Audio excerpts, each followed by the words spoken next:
grâce à la collaboration d'Hydro-Québec, de la Banque nationale, du ministère de l'Éducation du Québec et du gouvernement du Canada, cette série nous permet d'explorer notre passé et de découvrir nos origines.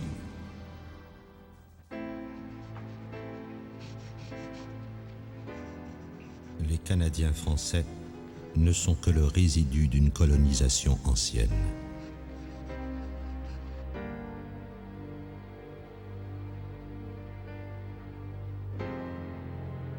Ils sont destinés à rester toujours isolés au milieu d'un monde anglo-saxon.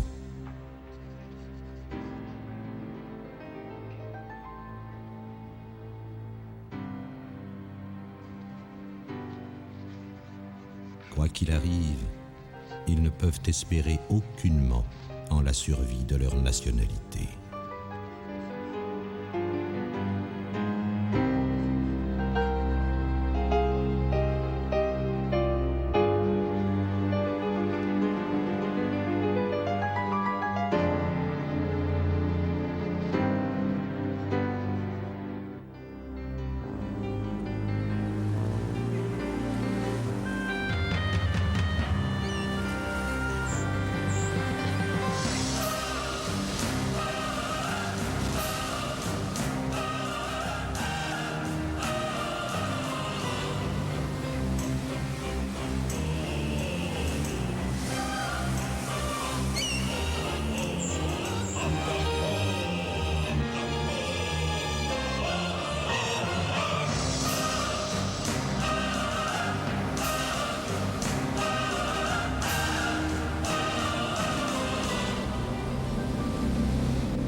Au moment où Lord Durham arrive dans la colonie au mois de mai 1838, il est sous l'impression que les tensions résident surtout chez les dirigeants et non pas chez le peuple.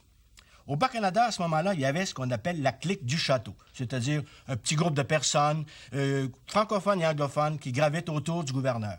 Au Canada, c'est le Family Compact, encore un groupe de dirigeants liés par le mariage, le favoritisme et des idées conservatrices. Conservatrice parce qu'on veut conserver ses privilèges. Tous ces gens détestent Durham et ses idées trop progressistes.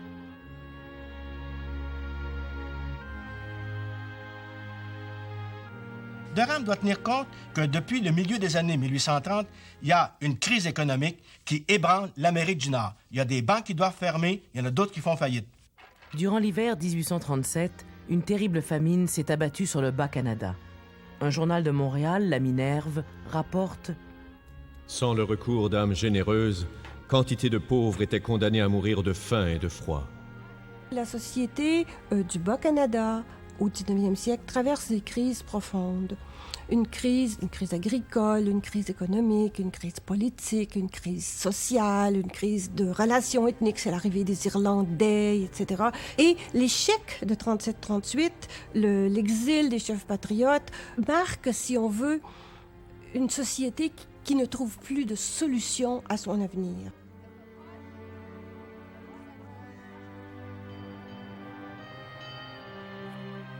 Dès son retour en Angleterre, Lord Durham commence à rédiger son rapport.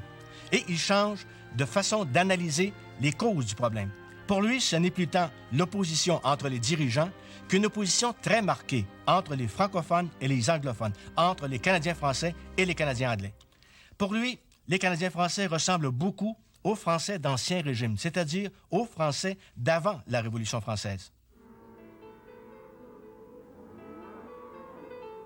Voici une race d'hommes habitués aux travaux incessants d'une agriculture primitive et grossière, habituellement enclins aux réjouissances de la société, unis en communauté rurale, maîtres des portions d'un sol tout entier disponible et suffisant pour pourvoir chaque famille de biens matériels bien au-delà de leurs désirs.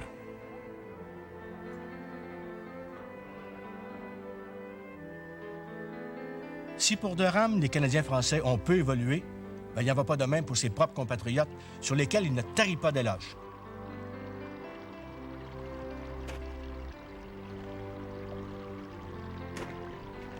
Les Anglais font preuve d'une telle activité pour la colonisation qu'il serait absurde d'imaginer qu'il pût exister une partie quelconque de ce continent où notre race ne pénétrera pas, et lorsqu'elle aura pénétré, n'y dominera pas. Il devient donc inévitable, selon lui, qu'il y ait un affrontement entre les francophones et les anglophones. Les Français étaient forcés de reconnaître la supériorité et l'esprit d'entreprise des Anglais. Ils ne pouvaient pas se cacher leur succès à tout ce qu'ils touchaient, ni leur progrès de chaque jour. Ils regardèrent leurs rivaux avec alarme, avec jalousie, enfin avec haine. Les Anglais le leur rendirent par une morgue qui ressembla à de la phobie. Les Français se plaignirent de l'arrogance et de l'injustice des Anglais. Les Anglais reprochaient aux Français les défauts d'un peuple faible et vaincu, les accusaient de bassesse et de perfidie. Pour Durham, la solution la plus valable, la plus facile et peut-être la plus efficace, c'est l'assimilation des Canadiens français. Il va juger que les Canadiens français sont dignes de devenir de bons Anglais. Ça, les Anglais ne l'avaient jamais offert à d'autres peuples.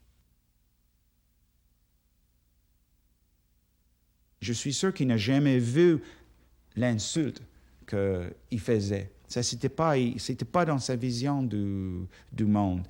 Pour lui, il apportait une chance, il apportait une culture, il apportait, en gros, l'Empire britannique presque à son meilleur moment.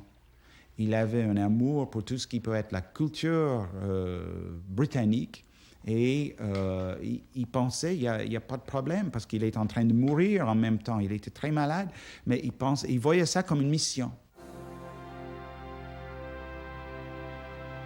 Le Parlement britannique va adopter une loi qu'on appelle l'Union Act, l'acte d'union, qui va décréter qu'à l'avenir, le Bas et le Haut-Canada seront unis, qu'il n'y aura qu'une seule chambre d'assemblée.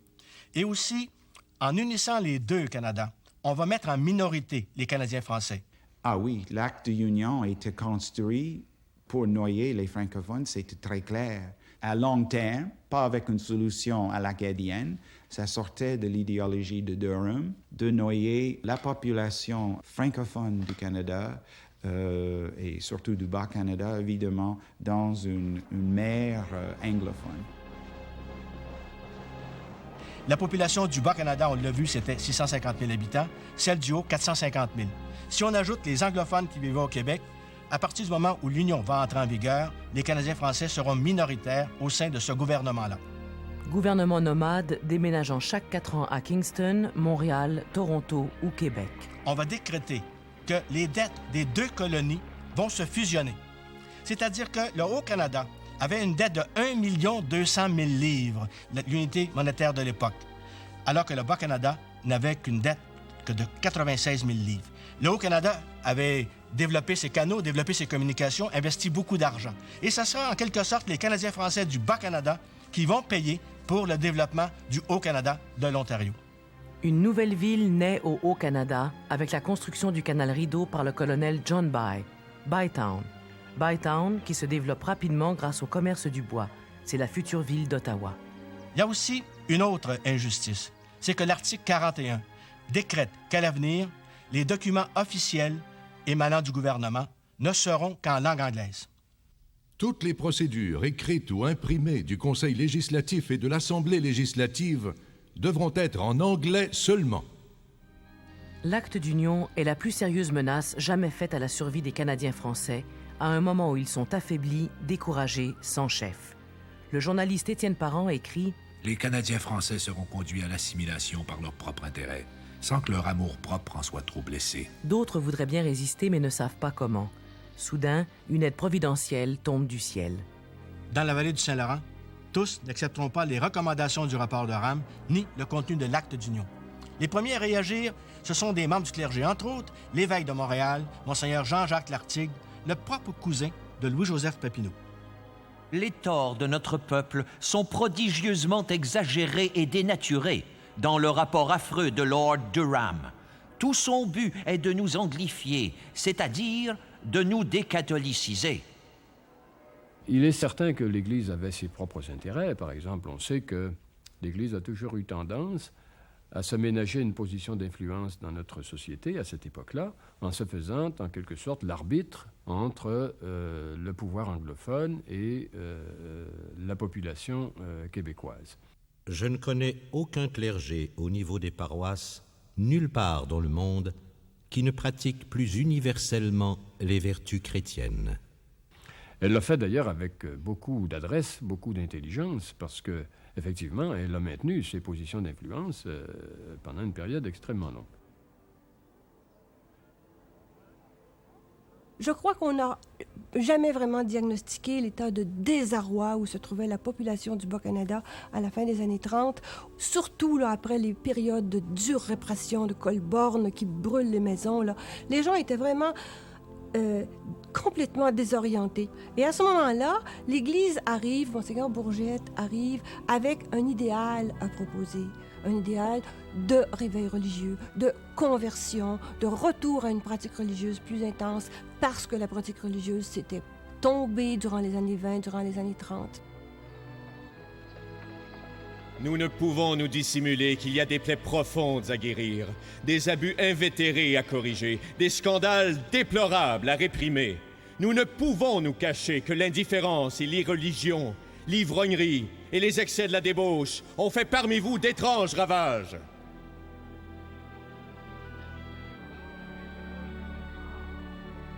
À partir de ce moment-là, les gens se sentent proposer une nouvelle interprétation de la société. Une interprétation qui va satisfaire, je dirais, les besoins inassouvis qu'ils avaient, qui va leur donner une raison d'être. C'est une interprétation à la fois symbolique, à la fois sociale, elle est très, très chargée et ça va nourrir ce réveil religieux.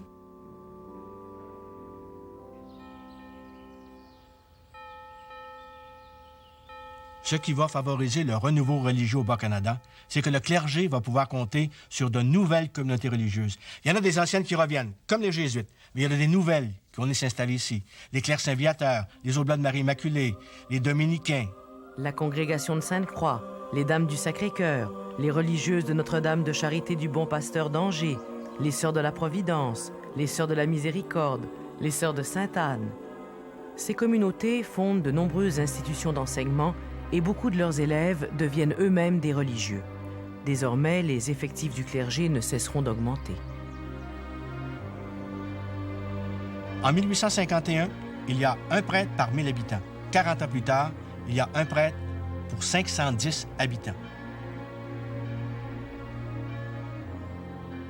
Voilà que la Société du Bas-Canada, de la province de Québec, se dote de nouveaux modèles avec toute série d'institutions, des confréries religieuses. On fait davantage ses Pâques, on fréquente davantage l'Église, il y a plus de vocations religieuses. Et au bout d'une génération, voilà, c'est fait. Et ce système-là, après ça, entre dans une phase de routinisation. Et c'est ça qui nous a tenus vaille que vaille, jusque vers les années 1930.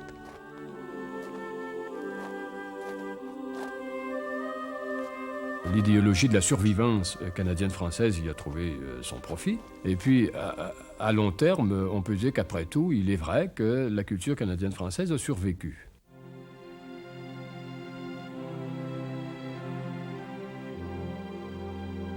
Au Québec, la religion catholique et le nationalisme canadien-français ont été intimement liés. On finira par croire que la langue est la gardienne de la foi et que la foi est la gardienne de la langue.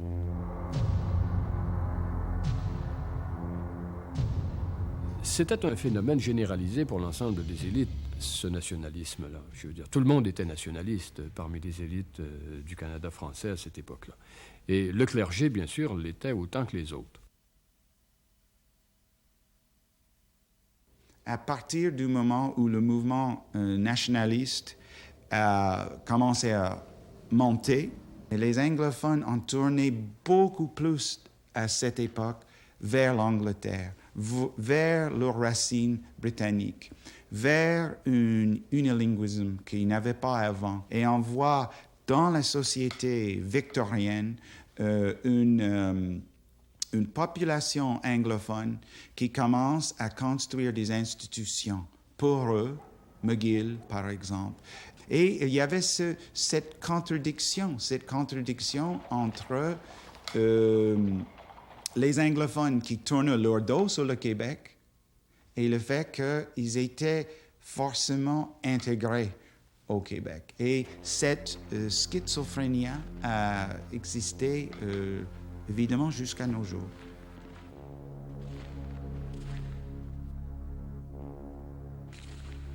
Du rapport de Rame, plusieurs ont retenu une petite phrase qui peut apparaître comme une insulte. Ils sont un peuple sans histoire et sans littérature. Durham avait un peu raison. Il ne voulait pas dire que les Canadiens français n'avaient pas d'histoire, qu'ils n'avaient pas de passé valable. Non. Il voulait tout simplement faire remarquer qu'on n'avait pas d'histoire constituée. François-Xavier Garneau va se charger de lui répondre quelques années après, en publiant sa fameuse Histoire du Canada. Défendre l'héritage sacré d'un peuple est une cause grande et sainte. L'Église se charge de la rendre plus sainte encore. Elle censure l'histoire de Garneau, lui reprochant de ne pas faire assez l'éloge du clergé en Nouvelle-France. Sans littérature, c'est un peu vrai, parce que ce n'est qu'en 1837 que paraît un premier roman, L'influence d'un livre de Philippe Aubert de Gaspé. C'est vraiment la naissance de la littérature canadienne-française. Bien que conservateur à l'extrême, de Gaspé lui aussi voit son livre censuré par l'Église. Son roman marque le début d'un genre qui dominera la littérature québécoise pendant plus d'un siècle, le roman rural qui fera l'éloge presque délirant de la vie campagnarde.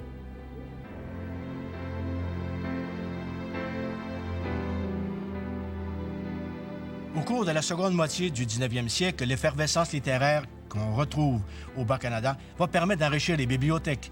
Il y aura un foisonnement de revues, de livres et d'œuvres littéraires. On ne peut pas encore crier au chef-d'œuvre. Mais on peut citer quand même Angéline de Montbrun, de Laure Conant. Première romancière canadienne-française, de son vrai nom, Félicité Anger. Il y a aussi des ouvrages de poésie, et Louis Fréchette apparaît comme un poète national. On a dit de Louis Fréchette qu'il parlait en alexandrin. L'Académie française couronnera plusieurs de ses recueils de poésie, à la fois romantiques et patriotiques. 40 ans transformant la tribune en créneau, l'homme type chez nous s'appela Papineau. 40 ans il tonna contre la tyrannie, 40 ans de son peuple il fut le bon génie. Papineau revient d'exil, mais il n'est plus l'ennemi numéro 1 des anglophones. Je fais ce premier discours au Parlement en français. Je le dois à mes compatriotes canadiens-français. Je me le dois à moi-même. Le nouveau chef des députés francophones est un réformiste, Louis-Hippolyte Lafontaine. Une grande question le préoccupe, comment éviter l'assimilation? Lafontaine voit une lueur au bout du tunnel, s'allier avec les réformistes du Haut-Canada, dirigés par Robert Baldwin. Symbole de l'Alliance, Lafontaine devient député de North York et Baldwin député de Rimouski. Trouvant que ces colonies coûtent trop cher, l'Angleterre change de politique. Elle passe des lois libéralisant le commerce et fait des concessions à ses colonies. L'Union va échouer dans plusieurs de ses grands objectifs. L'assimilation des Canadiens français ne se produira pas, même s'ils sont mis en minorité sur le plan démographique. Il y aura un certain rapprochement entre les réformistes du Haut-Canada et ceux du Bas-Canada, ce qui va engendrer une certaine détente.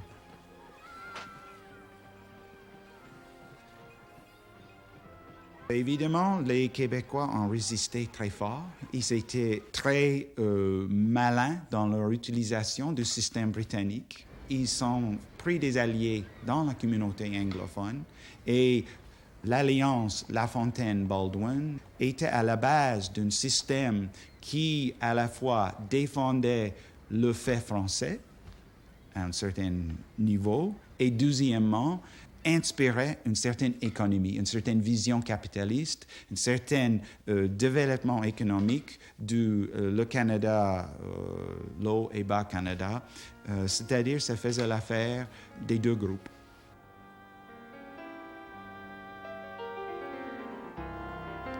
Un gouvernement, pour demeurer au pouvoir, devra avoir l'appui de la majorité des députés dans le Bas-Canada et dans le Haut-Canada. En 1847, ça sera l'établissement de la responsabilité ministérielle, ou ce qu'on appelle plus régulièrement le gouvernement responsable.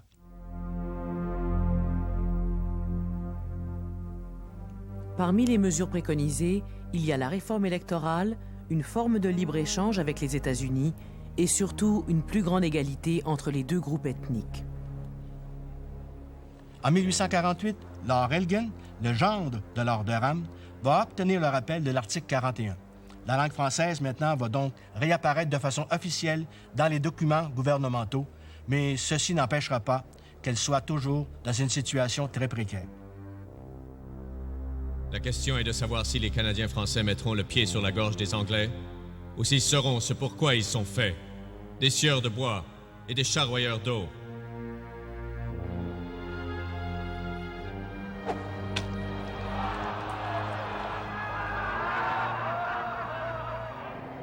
La violence politique atteint son point culminant en 1849. À ce moment-là, Montréal est le siège du Parlement du Canada uni. On étudie un projet de loi. La majorité des députés canadiens-français demandent que ceux qui ont subi des pertes lors des événements de 1837-1838 soient indemnisés. On est d'accord pour indemniser ceux qui ont subi des pertes de la part des patriotes, mais les Canadiens français demandent que ceux qui ont subi des pertes de la part de l'armée ou des volontaires anglophones soient aussi indemnisés. Les Tories, les ultra-anglais, dénoncent ça comme étant une prime à la révolte. Anglo-saxons, vous devez vivre pour l'avenir. Votre sang et votre race seront désormais votre loi suprême. À qui est votre allégeance maintenant? Que chaque homme réponde pour lui-même.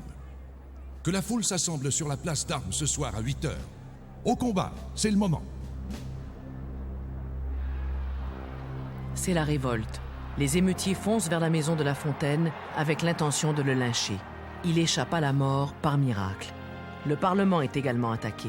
Pierres lancées, vitres cassées, bientôt le gaz fuit et c'est l'incendie total.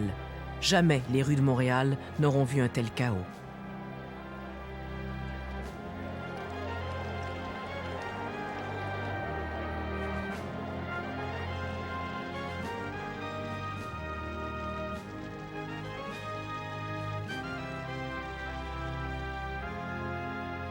À cause de ces événements, Montréal, qui était la ville la plus populeuse du Canada uni, va cesser d'être la capitale. Mais Montréal reste la capitale économique du pays. Ses marchands sont de plus en plus prospères et de plus en plus mécontents. Les nouvelles lois sur le commerce ne leur plaisent pas.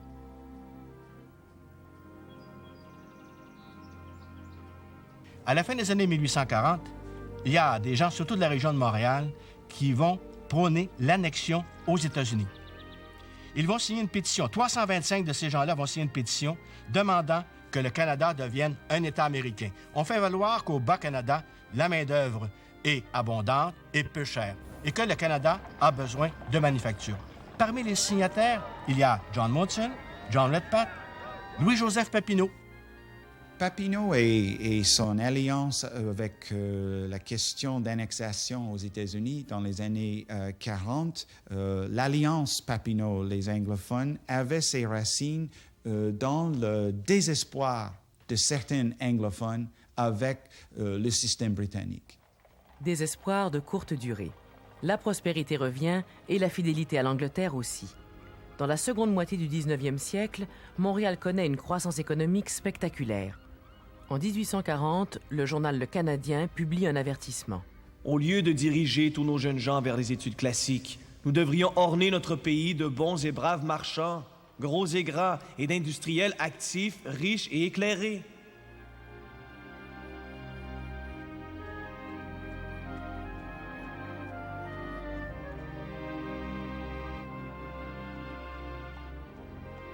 Mais le peuple canadien-français aura une autre vocation. Ainsi en a décidé l'Église.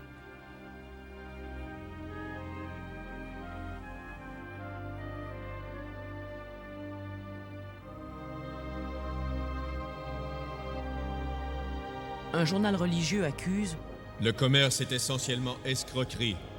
Et l'escroquerie qui peut parfois faire la fortune de quelques individus ne fera jamais celle d'une nation. »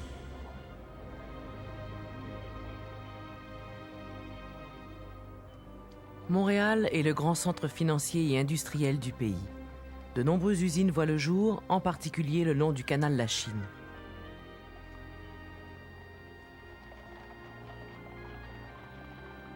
Qu'on laisse aux étrangers la fabrication des produits. Si les grandes entreprises et les manufactures de toutes sortes jettent de l'éclat, elles ne sont pas toujours le signe de la prospérité d'un peuple. Malgré tout, on voit apparaître des noms canadiens-français sur des commerces. Mais le reste de l'affichage, lui, reste anglais. Malgré l'ouverture du chenal permettant aux navires de remonter le fleuve jusqu'à Montréal, le port de Québec conserve son importance. En 1863, il reçoit 1661 navires avec 25 591 hommes. La construction navale continue. Entre 1840 et 1860, 800 navires sortent des chantiers.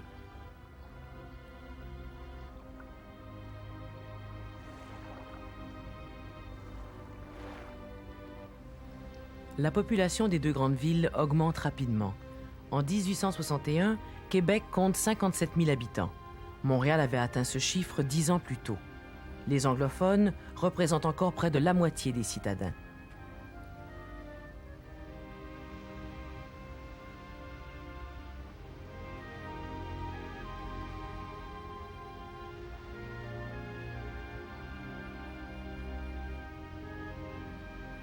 Si la population des villes augmente considérablement, si à 3, elle représente à peu près 100 000 habitants, ce n'est quand même qu'un habitant sur 7 qui vit à la ville. Les autres vivent à la campagne.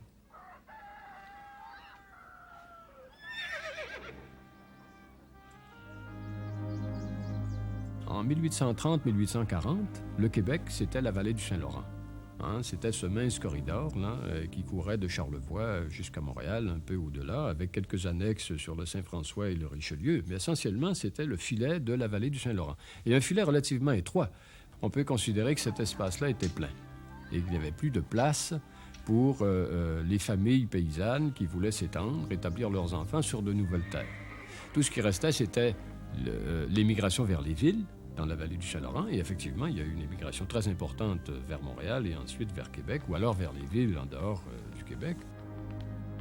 La ville attire de plus en plus parce que les gens vont chercher à avoir un meilleur sort, une meilleure vie. D'autant plus que les seigneuries commencent à déborder, elles ne peuvent plus accueillir de nouveaux habitants.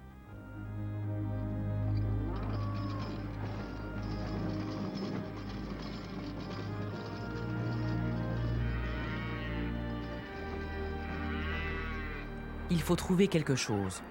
Pour éviter l'immigration vers les villes, et surtout les villes américaines, l'Église propose avec ferveur la colonisation. Plus nous aiderons le peuple dans sa marche vers la colonisation et l'agriculture, plus nous le pousserons selon les vues de la Providence. De nouvelles régions s'ouvrent. La Mauricie, le lac Saint-Jean, le Saguenay.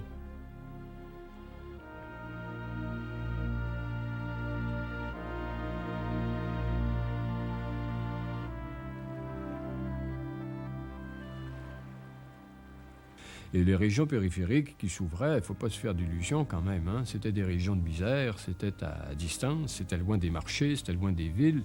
On comprend très bien que plusieurs personnes ne soient pas senties attirées par ces destins-là. Et seules minorités, d'ailleurs, s'y sont engagées. Il est de la plus grande importance que la race française s'empare du sol, et il n'y a qu'en s'emparant de la terre qu'elle s'y implantera et que la nationalité poussera de profondes racines.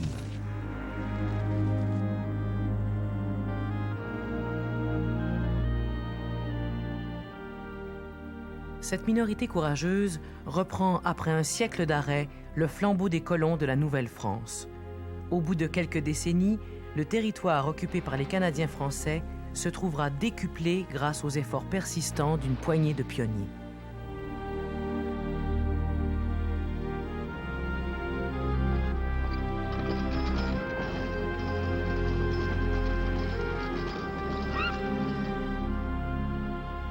La vallée du Saint-Laurent a littéralement explosé en l'espace de quelques décennies pour donner naissance à cette dizaine ou cette douzaine de régions périphériques, de constellations de régions péri-laurentiennes qui composent aujourd'hui le visage du Québec. Mais c'est un visage qui est extrêmement récent.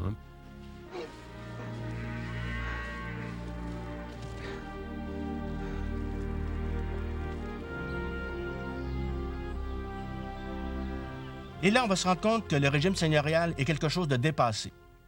On va donc décider en 1854 d'abolir le régime seigneurial.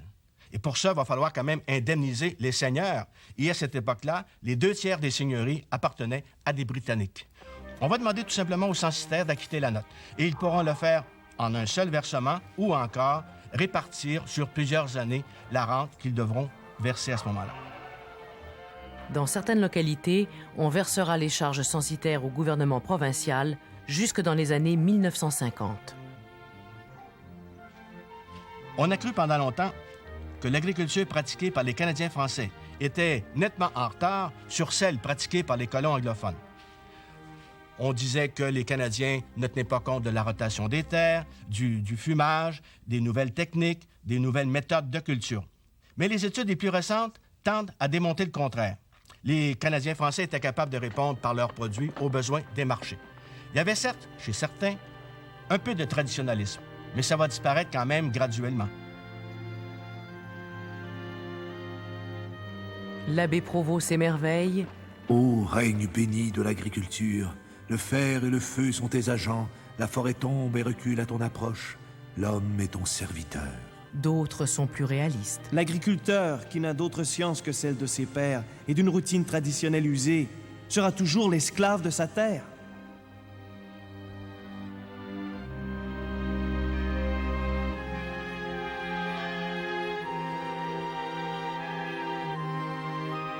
Certains aussi vont décider d'aller s'établir dans les villages, là où naissent de petites industries. Comme par exemple, justement, il y a un village qui se fonde qui s'appelle l'Industrie, qui va devenir Joliette.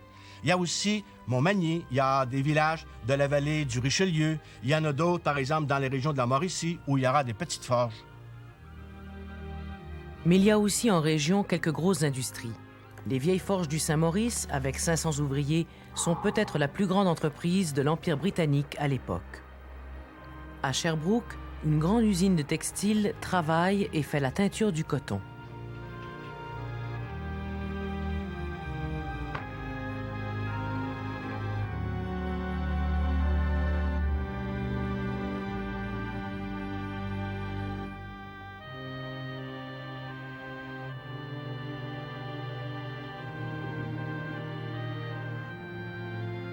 Les lignes ferroviaires se multipliant, la tentation est grande pour les gens de la campagne de tout quitter pour aller en ville, à condition de bien respecter des règlements plutôt sévères. Il ne sera pas permis de fumer dans les chars de première classe sous pénalité de 10 chelins pour chaque offense. Il ne sera pas permis d'amener 2 chiens dans les chars de première classe sous la pénalité de 25 chelins pour chaque offense.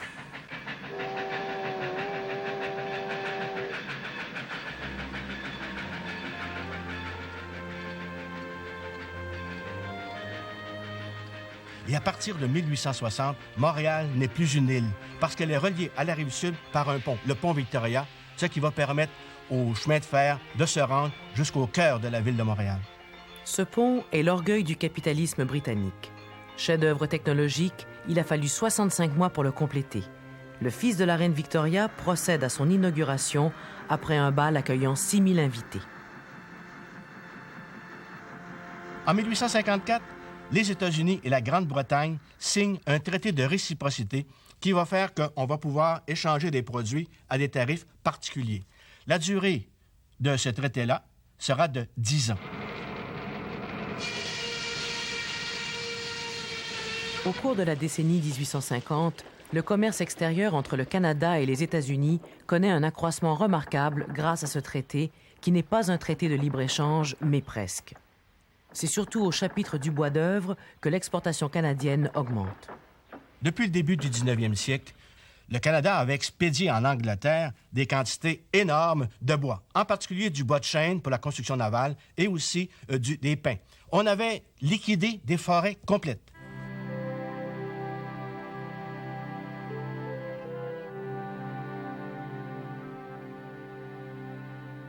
À cette époque-là, on ne pensait pas au reboisement. On laissait la nature se ressourcer.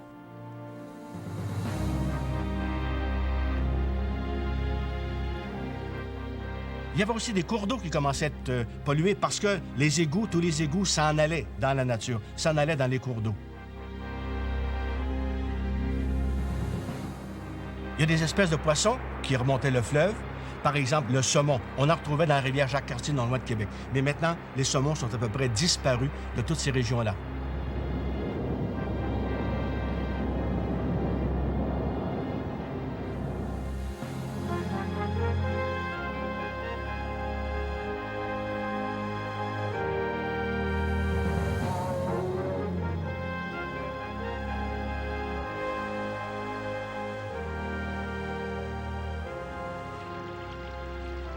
Le castor était presque disparu de bon nombre de nos forêts.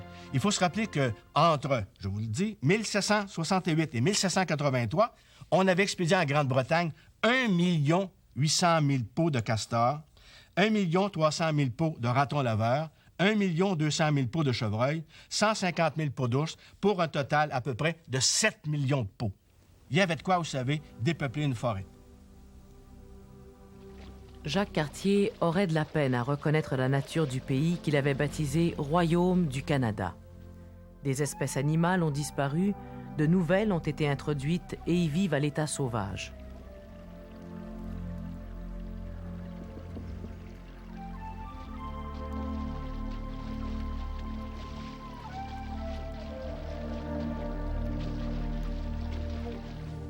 L'impact de la colonisation a peut-être été encore plus fort sur la flore du pays. On estime qu'au moins un tiers des plantes actuelles du Québec n'étaient pas là du temps de Cartier, tandis que d'autres ont disparu à jamais.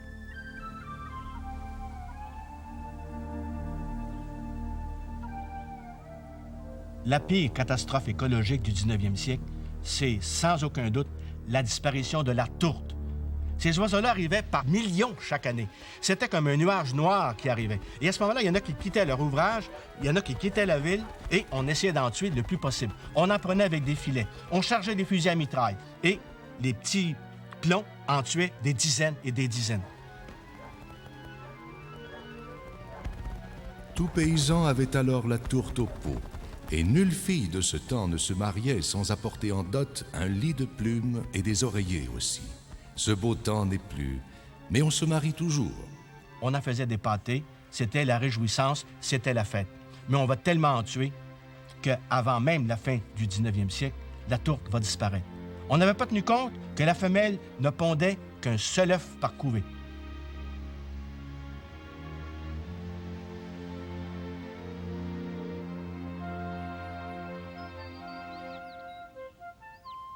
La tourte disparaît, mais il y a un nouvel oiseau qui va apparaître, c'est le moineau. Le moineau n'est pas né en Amérique.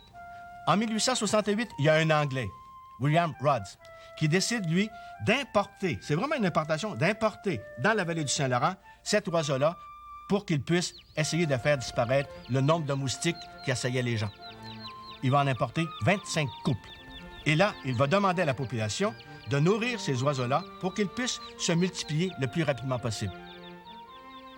Et on peut lire dans le Courrier du Canada du 12 juin 1868 « La mise en liberté des petits oiseaux étrangers a eu lieu mercredi dernier dans le jardin du gouverneur, à Québec, près du monument de Wolfe et Montcalm. Tout ce que M. Rhodes demande pour ces petits protégés, c'est qu'on leur accorde la même protection que celle prévue par la loi pour nos différentes espèces d'insectivores indigènes. » Malheureusement pour M. Rhodes, le moineau ne se nourrit pas d'insectes, sauf peut-être pendant les 2 ou 3 semaines où il nourrit ses petits.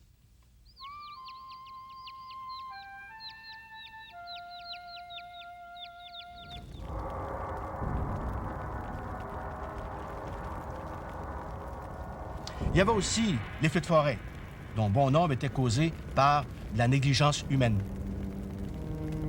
Un grand feu de forêt se déclare le 19 mars 1870. Une superficie de 1500 000 carrés est détruite. La fumée se fait sentir jusqu'à Québec. 5000 habitants doivent fuir, 5 personnes perdent la vie.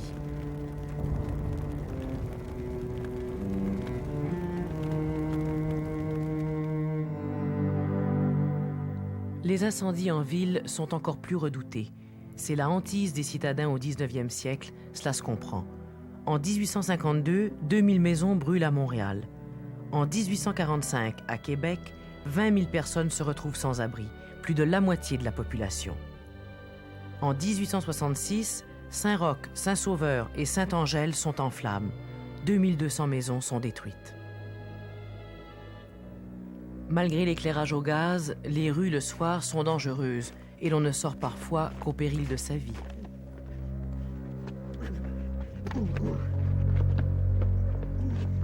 La misère et la violence sont choses quotidiennes. Entre autres, la violence qui est causée par l'abus de l'alcool. Au 19e siècle, dans tout le monde occidental, on consomme énormément d'alcool. À partir des années 1830, il y aura des prédicateurs, des gens qui vont essayer de faire en sorte de convaincre la population de diminuer la consommation de bière, d'alcool, de vin. Certains vont même essayer d'imposer l'abstinence totale. Au Québec, au Canada uni, le principal orateur qui va essayer de convaincre la population, c'est l'abbé Charles Chiniki, qui commence par être catholique, mais il finira ministre protestant. Chiniki connaît d'abord un succès monstre. À Beauport, en 1841, plus de 10 000 personnes assistent à la bénédiction d'une croix de tempérance. Mais Chiniki montre un goût trop prononcé pour les bonnes de curé et doit défroquer. Un preacher moderne, en somme. À la fin des années 1840, va apparaître le Parti rouge, le Parti libéral. Ce sont des gens qui récupèrent sur le plan politique ces idées de liberté de parole et de liberté de pensée, ce qui va créer de graves problèmes entre eux et le clergé catholique. Ceux qui ont demandé l'abolition des dîmes et voulu retirer l'éducation des mains des prêtres sont de faux frères. Ces faux frères libéraux, les évêques ne cessent de les dénoncer dans leurs mandements. Les mandements d'évêques, qui, comme on le sait, sont des documents qui doivent être lus dans les églises de tout le diocèse le dimanche suivant leur réception. Si on ne faisait une histoire du Québec du 19e siècle qu'à partir des mandements, on aurait l'impression de vivre dans une société intégriste. Je compte que vous répondrez tous à cet appel. Le but principal de cette assemblée, c'est la fondation dans cette paroisse... Mais la réalité n'est pas là. Certains ont pris les mandements avec un très gros grain de sel, même un bloc de sel. Nous rapetissons et nous n'espérons plus. Qui a fait de nous un peuple sans caractère, sans opinion, sans idées, sourd et rebelle à l'enseignement? C'est l'ignorance systématique dans laquelle le clergé nous a maintenus. L'Église catholique, qui ne pouvait accepter cette idée de liberté de pensée, va mettre sur pied des cabinets de lecture, des bibliothèques où il n'y aura que de la bonne littérature, que de bonnes publications. Il n'était pas question qu'on y retrouve des livres à l'index, c'est-à-dire des livres condamnés par Rome et dont la simple lecture vous mettait en état de péché mortel. Avec la référence de plus en plus fréquente au passé, ce nationalisme conservateur va mettre en place une représentation des Canadiens français assez traditionnelle.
Si la loi sur l'indemnité de 1849 avait révélé une division au sein de la députation, il va y avoir aussi chez les députés du Haut-Canada un mécontentement au sujet de la représentation.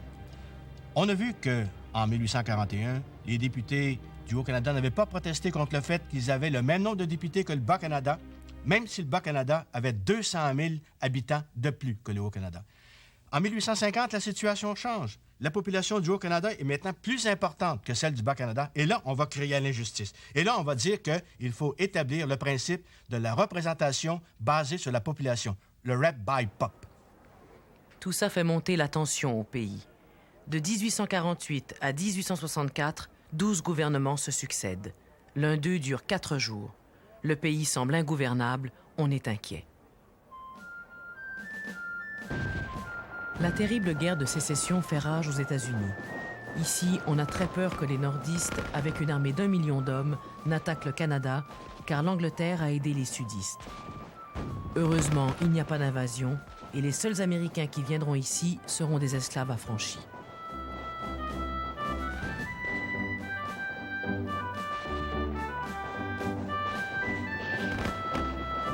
Et en 1864, on forme un gouvernement de coalition dont la mission première est de trouver une solution.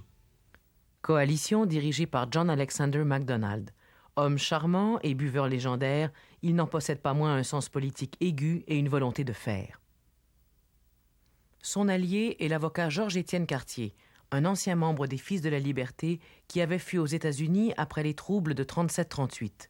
Plusieurs le voient maintenant comme un vendu. L'idée d'unir les colonies britanniques d'Amérique du Nord refait surface. Elle était déjà apparue quelques fois auparavant. Mais cette fois-ci, ça semble sérieux. Les colonies atlantiques décident de se réunir à Charlottetown. Il y aura des représentants de la Nouvelle-Écosse, du Nouveau-Brunswick et nécessairement de l'île du Prince-Édouard. On apprend cette chose-là ici, au Canada uni, et on décide d'y aller, même si on n'a pas été invité. MacDonald, Cartier et quelques autres s'embarquent à bord d'un vapeur, le Queen Victoria. Dans la cale, on installe plusieurs caisses de champagne parce que c'est un moyen de convaincre les autres, peut-être plus fort que certains discours. Les représentants du Canada uni vont arriver à Charlottetown à un moment donné où il y a un cirque. Il n'y a personne pour les accueillir. Et c'est le secrétaire de la colonie de l'île du Prince-Édouard qui va aller les chercher au navire. Et à ce moment-là, les représentants du Canada sont extrêmement bons diplomates et ils vont convaincre les représentants des autres colonies de venir à Québec au mois d'octobre où on va discuter d'une union de toutes les colonies britanniques d'Amérique du Nord.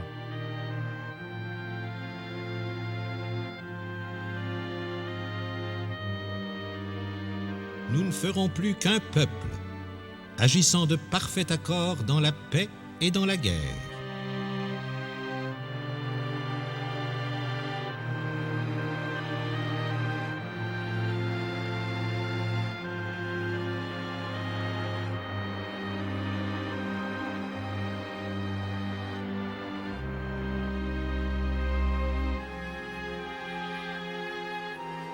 Le peuple canadien-français se trouve face à un autre grand point tournant de son histoire. Mais peu nombreux sont ceux qui le savent. La majorité vit à la campagne et n'a aucun contact avec les anglophones. Le Haut-Canada, les autres colonies anglaises sont bien lointaines. Avant l'Union, nous avions un Anglais devant nous. Avec l'Union, nous en avons un en avant et un en arrière. Avec la Confédération, nous en aurons un en avant, un en arrière, un de chaque côté et peut-être un sur la tête. L'Union de 1841 a conduit à la désunion. Faut-il s'étonner alors si le projet d'une autre union avec d'autres colonies anglophones éveille la méfiance chez certains francophones? L'idée d'unir les colonies anglaises d'Amérique du Nord semble faire une certaine unanimité chez les hommes politiques. Les deux hommes forts du Canada uni sont John A. Macdonald et Georges-Étienne Cartier, deux conservateurs qui sont convaincus que le seul moyen de sortir le pays de l'impasse, c'est l'union. Mais comment va-t-on convaincre le peuple?